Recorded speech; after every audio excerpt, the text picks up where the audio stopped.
কাঁঠালের দানাগুলো রোদে দিচ্ছিলাম, দিতে দিতে প্রচণ্ড পুরনো কথা মনে পড়ে গেল। ছোটোবেলা এই দানাগুলো পাশের বাড়ি জেঠির বাড়িতে উনুন জ্বলতো, সেখানে গিয়ে দিয়ে আসতাম। সবাই সবার মতো গুনে গুনে দিতাম, সবাই গুনে গুনে যখন হয়ে যেত জেঠি সবাইকে দিয়ে দিত আর খেতাম, আর কি ভালো লাগতো। পুরনো স্মৃতিগুলো আর কখনো ফিরে আসবে না, কারণ উনুন পাই না কোথাও কারোর বাড়িতে, আর গ্যাসে পোড়ানো আর উনুনে পোড়ানোর মধ্যে আকাশ পাতাল স্বাদের টেস্ট, তাই ও হয় না, ওটা করা যাবে না আর মনেই পড়ে। এছাড়া এমনি সব কিছুই খাই আমি, ডালে হোক তরকারিতে হোক, আরও অনেক রকম হয়, যেমন আজকে ভর্তা খেয়েছি। আর তোমরা কে কীভাবে রান্না করো কাঁঠালের দানা? ফেলো না, কারণ সব কিছু দানার মধ্যে অনেক প্রোটিন থাকে, যেমন শিমের দানা, কুমড়োর দানা, সব রকম দানাতেই কিছু না কিছু প্রোটিন থাকে।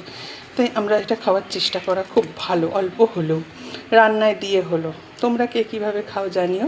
আমার প্রচণ্ড পুরনো কথা মনে পড়লে তোমাদের সঙ্গে কথাটা শেয়ার করতে আসলাম। ভালো লাগলে একটু আমার এই ইউটিউব চ্যানেলটাকে একটু সাবস্ক্রাইব করে দিও, তাতে তোমাদের কোনো টাকা খরচার তো ব্যাপার নেই, কারণ এটা ফেসবুক নয়, তাই একটু সাবস্ক্রাইব করে দিও, পারলে একটা লাইক করে দিও, ব্যাস।